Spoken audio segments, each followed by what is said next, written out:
नमस्कार, हम बात कर रहे हैं जापान में क्वाड सिक्योरिटी समिट की। एक तरफ जापान में क्वाड देशों की बैठक हो रही है। भारत, अमेरिका, जापान और ऑस्ट्रेलिया तरक्की और बेहतरी पर चर्चा कर रहे हैं। वहीं दूसरी तरफ चीन अंदर ही अंदर कुढ़ रहा है, जल रहा है और तो और उसने पहले ही क्वाड के फेल होने की भविष्यवाणी कर दी है, क्योंकि क्वाड की दोस्ती में चीन को यह लगता है कि उसकी विस्तारवादी नीतियों पर अब ब्रेक लगता नजर आ रहा है। तो आखिर यह क्वाड की बैठक जो इस समय टोक्यो जापान में हो रही है इतनी अहम क्यों है? देखिए हमारी यह रिपोर्ट।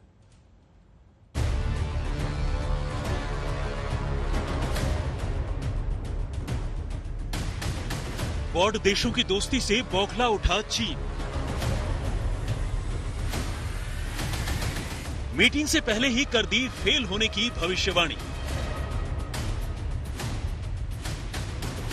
क्वाड से लगेगा चीन की विस्तारवादी नीति पर ब्रेक। भारत, जापान, अमेरिका और ऑस्ट्रेलिया कसेंगे चीन पर नकेल। एक तरफ जापान में क्वाड देश अपने आने वाले वक्त की रूपरेखा तैयार करने में जुटे हैं, तो वहीं दूसरी तरफ क्वाड देशों की इस मीटिंग से चीन बिलबिलाने लगा है। अभी मीटिंग शुरू भी नहीं हुई थी कि चीन के विदेश मंत्री वांग यी ने क्वाड के फेल होने की अजीबोगरीब भविष्यवाणी कर अपनी झुंझलाहट जाहिर कर दी। वांग यी ने यह भी कहा कि क्वाड की इस मीटिंग ने एशिया पैसिफिक इलाके में हलचल पैदा कर दी है, लेकिन क्वाड का फेल होना तय है। जाहिर है क्वाड से चीन बेचैन है और उसे एशिया पैसिफिक में अपनी दादागिरी खत्म होती दिखाई देने लगी है। मंगलवार को जापान के टोक्यो में हो रहे क्वाड समिट में प्रधानमंत्री मोदी के साथ साथ अमेरिकी राष्ट्रपति जो बाइडेन, जापान के पीएम फुमियो किशिदा और ऑस्ट्रेलिया के पीएम एंथोनी एल्बनीज भी शामिल हो रहे हैं, जिसमें टेक्नोलॉजी, क्लाइमेट चेंज, विकास और वैक्सीन जैसे मुद्दों पर चर्चा होगी। लेकिन चर्चा चाहे जिस बात पर भी हो, चीन की बेचैनी बढ़ी हुई है। अब सवाल यह है कि आखिर चीन को क्वाड से क्या चिढ़ है? तो आइए इस मसले को सिलसिलेवार तरीके से समझते हैं।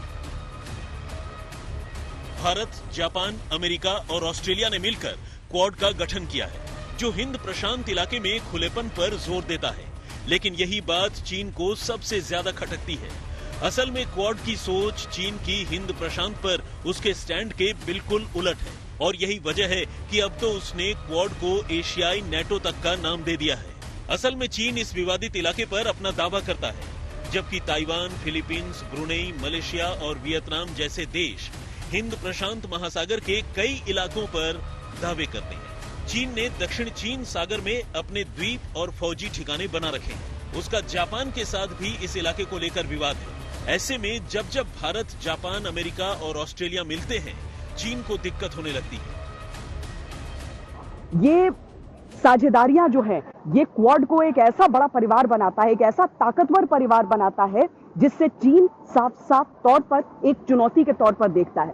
और यही कारण है कि वो क्वाड को एशिया का नेटो तक कहने से गुरेज नहीं करता है। पर चीन के कहने से कोई बात नहीं, ये चार ताकतवर देश एक साथ पूरी परिचर्चा में शामिल कि आने वाले दिनों में क्या किया जाए। आर्थिक तौर पर एक फ्रेमवर्क तैयार है इंडो पैसिफिक रीजन का, जो कि चीन को चुनौती देने के लिए काफी, और वो छटपटाया भी इससे बहुत। लेकिन क्वाड के जरिए किस तरीके से चीन पर लगाम कसी जाएगी, उसका खाका तैयार किया जा रहा है। अहम यह भी है कि साउथ चाइना सी एशिया का सबसे अधिक डिमांड वाला समुद्री मार्ग है। इस इलाके से दुनिया के प्राकृतिक गैस का 40% व्यापार होता है, जबकि $3.5 ट्रिलियन का व्यापार हर साल समंदर के इस हिस्से से पूरा होता है। साउथ चाइना सी में लगभग 30,000 तरह की मछलियां हैं और चीन यहीं से दुनिया का 15% मछली का कारोबार करता है। ऐसे में अगर चीन इस इलाके पर अपना दबदबा बनाए रखना चाहता है, तो अमेरिका को भी इस इलाके में अपने व्यापारिक हित नजर आते हैं।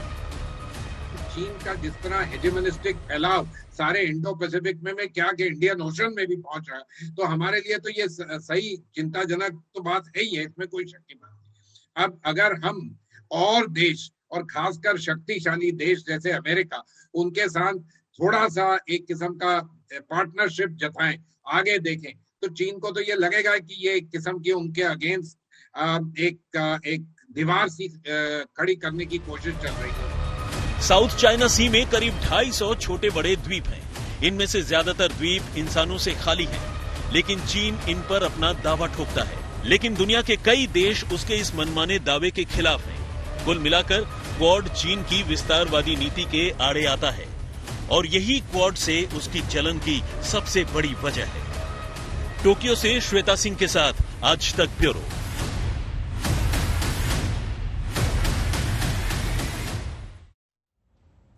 एक वक्त था जब जापान ने क्वाड की सोच दुनिया के सामने रखी थी, लेकिन इस सोच को अमल में लाने में लगभग 10 वर्षों का एक बहुत लंबा समय लग गया। अब क्वाड की सोच एक मजबूत आकार ले रही है। क्वाड देशों की दोस्ती लगातार और मजबूत हो रही है और सबसे ज्यादा दिक्कत इससे चीन को हो रही है। क्यों? हम आपको इस रिपोर्ट में दिखाते हैं क्वाड का इतिहास क्या है और चीन को इससे दिक्कत क्यों हो रही है जब विश्व के 4 ताकतवर प्रजातंत्र एक साथ आ रहे हैं।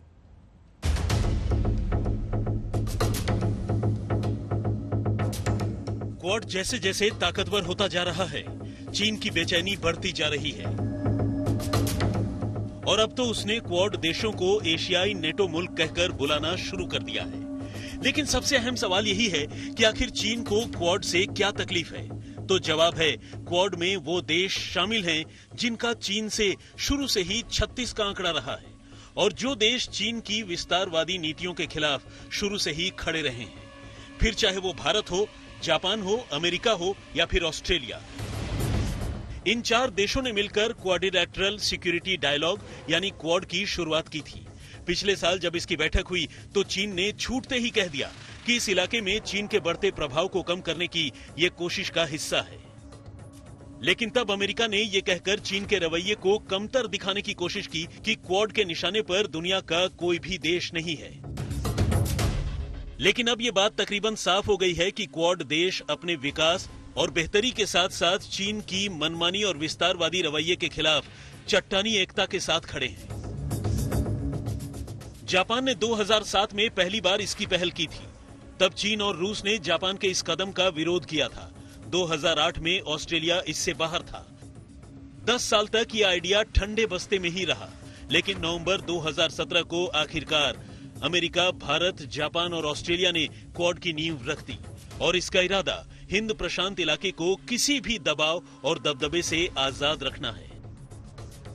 फिलहाल साल दर साल क्वाड की बैठकें हो रही हैं और इस अलायंस की मजबूती भी बढ़ती जा रही है। ये देश सिर्फ व्यापार, विकास और दूसरे मसलों पर ही करीब नहीं आ रहे, बल्कि हिंद प्रशांत महासागर के खुलेपन को लेकर भी खुलकर राय रख रहे हैं और चीन लगातार परेशान हो रहा है। खास करके चीन को लेकर जो रणनीति रहनी है दोनों की, क्योंकि चीन की तरफ से हर एक देश को, छोटे बड़े देश को खतरा हमेशा रहता है, क्योंकि चीन इस तरह से अतिक्रमणकारी देश रहा है। और इसीलिए जब क्वाड की ये बैठक के बाद भारत और अमेरिका के बीच ये द्विपक्षीय बैठक हुई तो व्यापारिक रिश्तों के साथ साथ इन सामरिक चीजों पर भी चर्चा यहाँ पर रही है। खासकर इस बात को लेकर कि कौन सी ऐसी नीतियां रहे, किस तरह की ऐसी साझेदारी रहे जिसमें चीन को नियंत्रण में रखा जा सके। श्वेता सिंह, टोक्यो, जापान आज तक। रूस और यूक्रेन के जंग को अब 3 महीने पूरे हो गए हैं।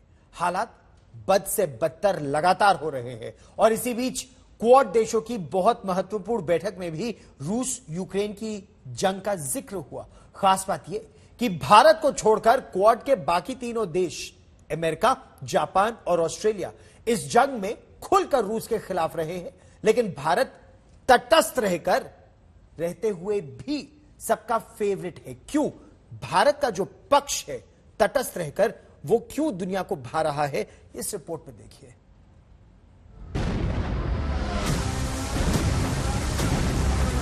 रूस और यूक्रेन की जिस जंग के चंद दिनों में खत्म हो जाने की उम्मीद थी, आशंका थी कि रूस यूक्रेन को चुटकियों में मसल कर रख देगा, उस जंग को अब 90 दिन यानी 3 महीने पूरे हो चुके हैं।